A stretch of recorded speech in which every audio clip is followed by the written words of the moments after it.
The Book of Genesis. Genesis chapter 1. In the beginning, God created the heavens and the earth. Now the earth was formless and empty. Darkness was over the surface of the deep, and the Spirit of God was hovering over the waters.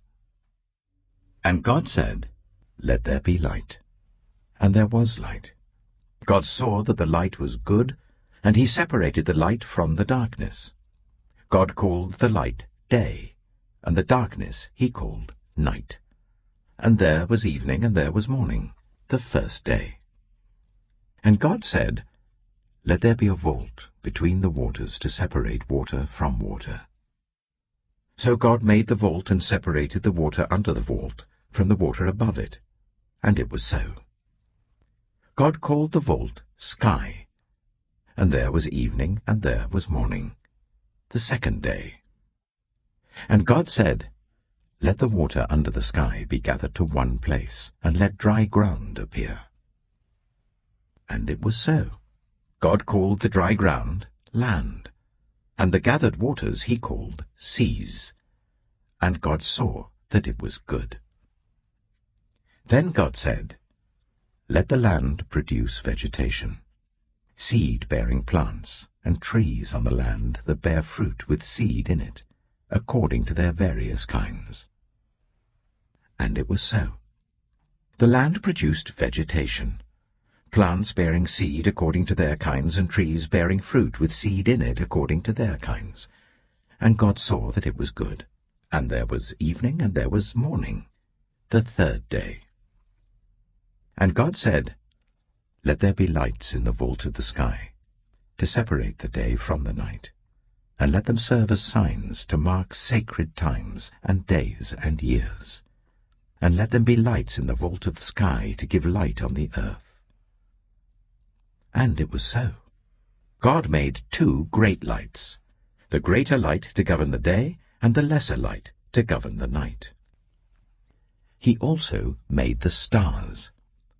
God set them in the vault of the sky to give light on the earth, to govern the day and the night, and to separate light from darkness.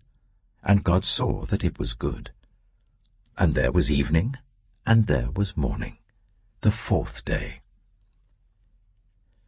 And God said, "Let the water teem with living creatures, and let birds fly above the earth, across the vault of the sky." So God created the great creatures of the sea, and every living thing with which the water teems, and that moves about in it, according to their kinds, and every winged bird according to its kind. And God saw that it was good. God blessed them, and said, "Be fruitful, and increase in number, and fill the water in the seas, and let the birds increase on the earth." And there was evening, and there was morning, the fifth day. And God said, "Let the land produce living creatures according to their kinds, the livestock, the creatures that move along the ground, and the wild animals, each according to its kind." And it was so. God made the wild animals according to their kinds, the livestock according to their kinds, and all the creatures that move along the ground according to their kinds. And God saw that it was good. Then God said, "Let us make mankind in our image, in our likeness, so that they may rule over the fish in the sea and the birds in the sky, over the livestock and all the wild animals, and over all the creatures that move along the ground." So God created mankind in his own image. In the image of God he created them, male and female he created them. God blessed them and said to them, "Be fruitful, and increase in number. Fill the earth and subdue it. Rule over the fish in the sea and the birds in the sky, and over every living creature that moves on the ground." Then God said, "I give you every seed-bearing plant on the face of the whole earth, and every tree that has fruit with seed in it. They will be yours for food, and to all the beasts of the earth, and all the birds in the sky, and all the creatures that move along the ground, everything that has the breath of life in it, I give every green plant for food." And it was so. God saw all that he had made, and it was very good. And there was evening, and there was morning, the sixth day. Genesis chapter 2. Thus the heavens and the earth were completed in all their vast array. By the seventh day, God had finished the work he had been doing. So on the seventh day he rested from all his work. Then God blessed the seventh day and made it holy, because on it he rested from all the work of creating that he had done. This is the account of the heavens and the earth when they were created, when the Lord God made the earth and the heavens. Now no shrub had yet appeared on the earth, and no plant had yet sprung up. For the Lord God had not sent rain on the earth, and there was no one to work the ground. But streams came up from the earth, and watered the whole surface of the ground. Then the Lord God formed a man from the dust of the ground, and breathed into his nostrils the breath of life. And the man became a living being. Now the Lord God had planted a garden in the east, in Eden, and there he put the man he had formed. The Lord God made all kinds of trees grow out of the ground, trees that were pleasing to the eye and good for food. In the middle of the garden were the tree of life and the tree of the knowledge of good and evil. A river watering the garden flowed from Eden. From there it was separated into 4 headwaters. The name of the first is the Pishon. It winds through the entire land of Havilah, where there is gold. The gold of that land is good. Aromatic resin and onyx are also there. The name of the second river is the Gihon. It winds through the entire land of Cush. The name of the third river is the Tigris. It runs along the east side of Ashur, and the fourth river is the Euphrates.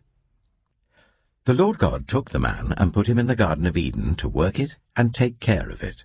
And the Lord God commanded the man, "You are free to eat from any tree in the garden, but you must not eat from the tree of the knowledge of good and evil, for when you eat from it, you will certainly die." The Lord God said, "It is not good for the man to be alone. I will make a helper suitable for him." Now the Lord God had formed out of the ground all the wild animals and all the birds in the sky. He brought them to the man to see what he would name them, and whatever the man called each living creature, that was its name. So the man gave names to all the livestock, the birds in the sky, and all the wild animals. But for Adam no suitable helper was found. So the Lord God caused the man to fall into a deep sleep. And while he was sleeping, he took one of the man's ribs, and then closed up the place with flesh. Then the Lord God made a woman from the rib he had taken out of the man, and he brought her to the man. The man said, "This is now bone of my bones and flesh of my flesh. She shall be called woman, for she was taken out of man." That is why a man leaves his father and mother and is united to his wife, and they become one flesh. Adam and his wife were both naked, and they felt no shame. Genesis chapter 3. Now the snake was more crafty than any of the wild animals the Lord God had made. He said to the woman, "Did God really say, 'You must not eat from any tree in the garden'?" The woman said to the snake, "We may eat fruit from the trees in the garden, but God did say, 'You must not eat fruit from the tree that is in the middle of the garden, and you must not touch it, or you will die.'" "You will not certainly die," the snake said to the woman. "For God knows that when you eat from it, your eyes will be opened, and you will be like God, knowing good and evil." When the woman saw that the fruit of the tree was good for food and pleasing to the eye, and also desirable for gaining wisdom, she took some and ate it. She also gave some to her husband who was with her, and he ate it. Then the eyes of both of them were opened, and they realized they were naked. So they sewed fig leaves together and made coverings for themselves.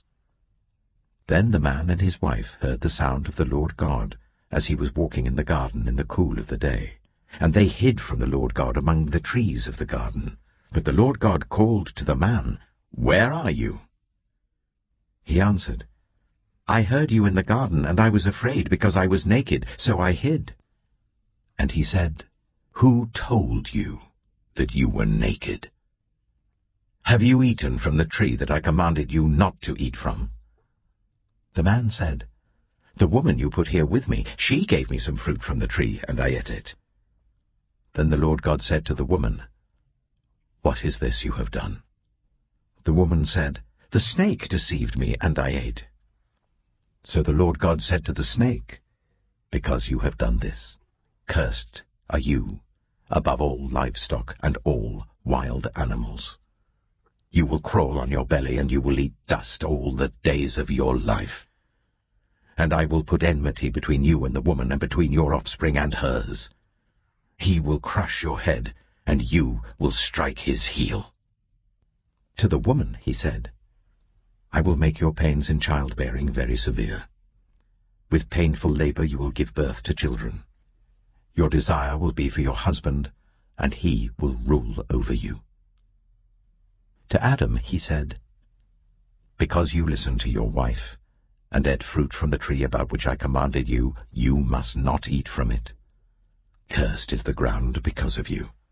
Through painful toil you will eat food from it all the days of your life. It will produce thorns and thistles for you, and you will eat the plants of the field. By the sweat of your brow you will eat your food, until you return to the ground, since from it you were taken. For dust you are, and to dust you will return." Adam named his wife Eve, because she would become the mother of all the living. The Lord God made garments of skin for Adam and his wife, and clothed them. And the Lord God said, "The man has now become like one of us, knowing good and evil. He must not be allowed to reach out his hand and take also from the tree of life and eat, and live forever." So the Lord God banished him from the Garden of Eden to work the ground from which he had been taken. After he drove the man out, he placed on the east side of the Garden of Eden cherubim and a flaming sword, flashing back and forth to guard the way to the tree of life. Genesis chapter 4. Adam made love to his wife Eve, and she became pregnant and gave birth to Cain. She said, "With the help of the Lord I have brought forth a man." Later she gave birth to his brother Abel. Now Abel kept flocks, and Cain worked the soil. In the course of time, Cain brought some of the fruits of the soil as an offering to the Lord. But Abel also brought an offering, fat portions from some of the firstborn of his flock. The Lord looked with favor on Abel and his offering, but on Cain and his offering he did not look with favor. So Cain was very angry, and his face was downcast. Then the Lord said to Cain, "Why are you angry? Why is your face downcast? If you do what is right, will you not be accepted? But if you do not do what is right, sin is crouching at your door. It desires to have you, but you must rule over it." Now Cain said to his brother Abel, "Let's go out to the field." While they were in the field, Cain attacked his brother Abel and killed him. Then the Lord said to Cain, "Where is your brother Abel?" "I don't know," he replied. "Am I my brother's keeper?" The Lord said, "What have you done? Listen, your brother's blood cries out to me from the ground. Now you are under a curse and driven from the ground, which opened its mouth to receive your brother's blood from your hand. When you work the ground, it will no longer yield its crops for you. You will be a restless wanderer on the earth." Cain said to the Lord, "My punishment is more than I can bear. Today you are driving me from the land, and I will be hidden from your presence. I will be a restless wanderer on the earth, and whoever finds me will kill me." But the Lord said to him, "Not so. Anyone who kills Cain will suffer vengeance 7 times over." Then the Lord put a mark on Cain, so that no one who found him would kill him. So Cain went out from the Lord's presence and lived in the land of Nod, east of Eden. Cain made love to his wife, and she became pregnant and gave birth to Enoch. Cain was then building a city, and he named it after his son Enoch. To Enoch was born Irad, and Irad was the father of Mehujael, and Mehujael was the father of Methusael, and Methusael was the father of Lamech. Lamech married 2 women, one named Ada and the other Zillah. Ada gave birth to Jabal. He was the father of those who live in tents and raise livestock. His brother's name was Jubal. He was the father of all who play stringed instruments and pipes. Zillah also had a son, Tubal-Cain, who forged all kinds of tools out of bronze and iron. Tubal-Cain's sister was Naamah. Lamech said to his wives, Ada and Zillah, listen to me. Wives of Lamech, hear my words. I have killed a man for wounding me, a young man for injuring me. If Cain is avenged 7 times, then Lamech 77 times. Adam made love to his wife again, and she gave birth to a son and named him Seth, saying, God has granted me another child in place of Abel, since Cain killed him. Seth also had a son, and he named him Enosh. At that time, people began to call on the name of the Lord. Genesis chapter 5. This is the written account of Adam's family line. When God created mankind, he made them in the likeness of God. He created them male and female and blessed them, and he named them mankind when they were created. When Adam had lived 130 years, he had a son in his own likeness, in his own image, and he named him Seth. After Seth was born, Adam lived 800 years and had other sons and daughters. Altogether, Adam lived a total of 930 years, and then he died. When Seth had lived 105 years, he became the father of Enosh. After he became the father of Enosh, Seth lived 807 years and had other sons and daughters. Altogether, Seth lived a total of 912 years, and then he died. When Enosh had lived 90 years, he became the father of Kinan. After he became the father of Kinan, Enosh lived 815 years and had other sons and daughters. Altogether, Enosh lived a total of 905 years, and then he died. When Kinan had lived 70 years, he became the father of Mahalalel. After he became the father of Mahalalel, Kinan lived 840 years and had other sons and daughters. Altogether, Kinan lived a total of 910 years, and then he died. When Mahalalel had lived 65 years, he became the father of Jared. After he became the father of Jared, Mahalalel lived 830 years and had other sons and daughters. Altogether, Mahalalel lived a total of 895 years, and then he died. When Jared had lived 162 years, he became the father of Enoch. After he became the father of Enoch, Jared lived 800 years and had other sons and daughters. Altogether, Jared lived a total of 962 years, and then he died. When Enoch had lived 65 years, he became the father of Methuselah. After he became the father of Methuselah, Enoch walked faithfully with God 300 years and had other sons and daughters.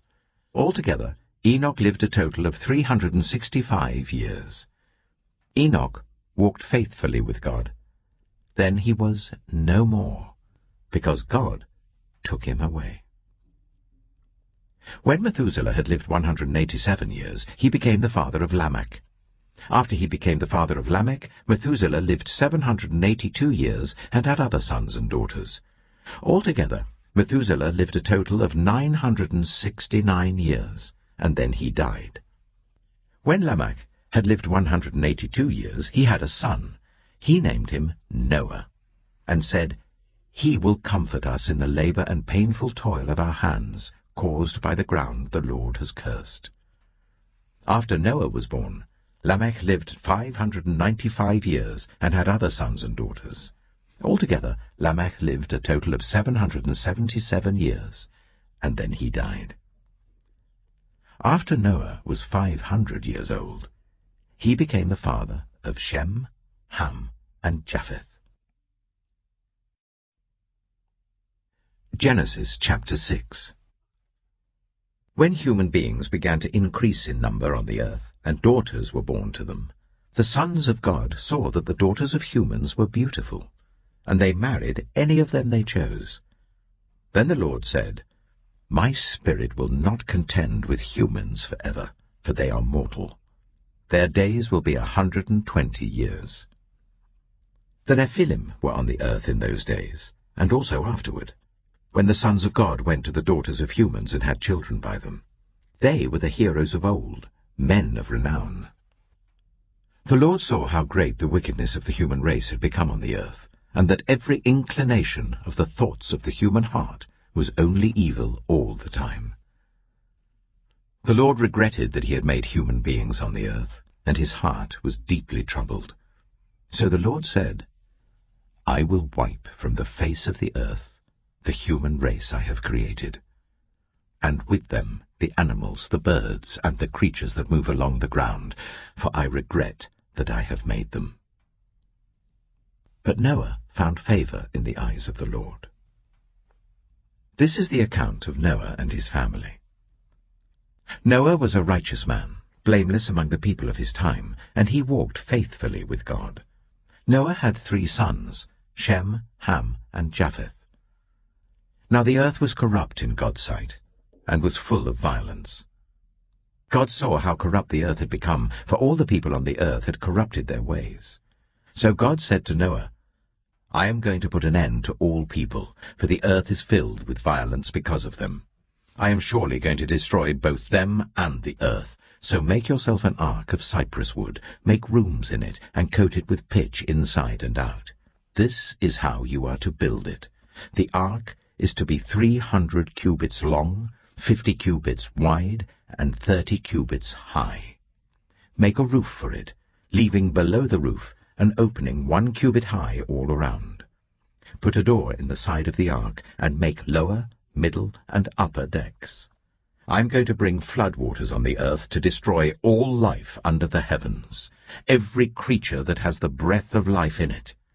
Everything on earth will perish. But I will establish my covenant with you, and you will enter the ark, you and your sons and your wife and your sons' wives with you. You are to bring into the ark 2 of all living creatures, male and female, to keep them alive with you. 2 of every kind of bird, of every kind of animal, and of every kind of creature that moves along the ground will come to you to be kept alive. You are to take every kind of food that is to be eaten and store it away as food for you and for them." Noah did everything just as God commanded him. Genesis chapter 7. The Lord then said to Noah, "Go into the ark, you and your whole family, because I have found you righteous in this generation. Take with you 7 pairs of every kind of clean animal, a male and its mate, and 1 pair of every kind of unclean animal, a male and its mate, and also 7 pairs of every kind of bird, male and female, to keep their various kinds alive throughout the earth. 7 days from now I will send rain on the earth for 40 days and 40 nights, and I will wipe from the face of the earth every living creature I have made." And Noah did all that the Lord commanded him. Noah was 600 years old when the floodwaters came on the earth. And Noah and his sons and his wife and his sons' wives entered the ark to escape the waters of the flood. Pairs of clean and unclean animals, of birds and of all the creatures that move along the ground, male and female, came to Noah and entered the ark, as God had commanded Noah. And after the 7 days, the floodwaters came on the earth. In the 600th year of Noah's life, on the 17th day of the 2nd month, on that day, all the springs of the great deep burst forth, and the floodgates of the heavens were opened, and rain fell on the earth 40 days and 40 nights. On that very day, Noah and his sons, Shem, Ham, and Japheth, together with his wife and the wives of his 3 sons, entered the ark. They had with them every wild animal according to its kind, all livestock according to their kinds, every creature that moves along the ground according to its kind, and every bird according to its kind, everything with wings. Pairs of all creatures that have the breath of life in them came to Noah and entered the ark. The animals going in were male and female of every living thing, as God had commanded Noah. Then the Lord shut him in. For 40 days the flood kept coming on the earth. And as the waters increased, they lifted the ark high above the earth. The waters rose and increased greatly on the earth, and the ark floated on the surface of the water. They rose greatly on the earth, and all the high mountains under the entire heavens were covered. The waters rose and covered the mountains to a depth of more than 15 cubits. Every living thing that moved on land perished. Birds, livestock, wild animals, all the creatures that swarm over the earth, and all mankind. Everything on dry land that had the breath of life in its nostrils died. Every living thing on the face of the earth was wiped out. People and animals and the creatures that move along the ground and the birds were wiped from the earth. Only Noah was left, and those with him in the ark. The waters flooded the earth for 150 days.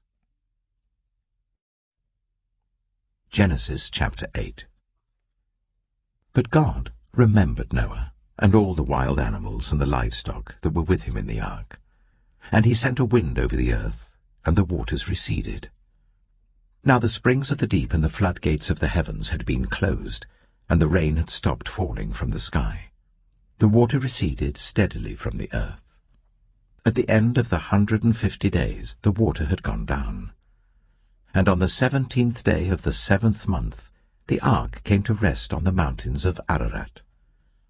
The waters continued to recede until the 10th month, and on the 1st day of the 10th month the tops of the mountains became visible. After 40 days Noah opened a window he had made in the ark and sent out a raven, and it kept flying back and forth until the water had dried up from the earth. Then he sent out a dove to see if the water had receded from the surface of the ground. But the dove could find nowhere to perch because there was water over all the surface of the earth. So it returned to Noah in the ark. He reached out his hand and took the dove and brought it back to himself in the ark. He waited 7 more days and again sent out the dove from the ark. When the dove returned to him in the evening, there in its beak was a freshly plucked olive leaf. Then Noah knew that the water had receded from the earth. He waited 7 more days and sent the dove out again, but this time it did not return to him. By the 1st day of the 1st month of Noah's 601st year, the water had dried up from the earth. Noah then removed the covering from the ark and saw that the surface of the ground was dry. By the 27th day of the 2nd month, the earth was completely dry. Then God said to Noah, "Come out of the ark, you and your wife and your sons and their wives. Bring out every kind of living creature that is with you, the birds, the animals, and all the creatures that move along the ground, so they can multiply on the earth and be fruitful and increase in number on it." So Noah came out, together with his sons and his wife and his sons' wives. All the animals and all the creatures that move along the ground and all the birds, everything that moves on land, came out of the ark, one kind after another. Then Noah built an altar to the Lord, and taking some of all the clean animals and clean birds, he sacrificed burnt offerings on it. The Lord smelled the pleasing aroma and said in his heart, "Never again will I curse the ground because of humans, even though every inclination of the human heart is evil from childhood.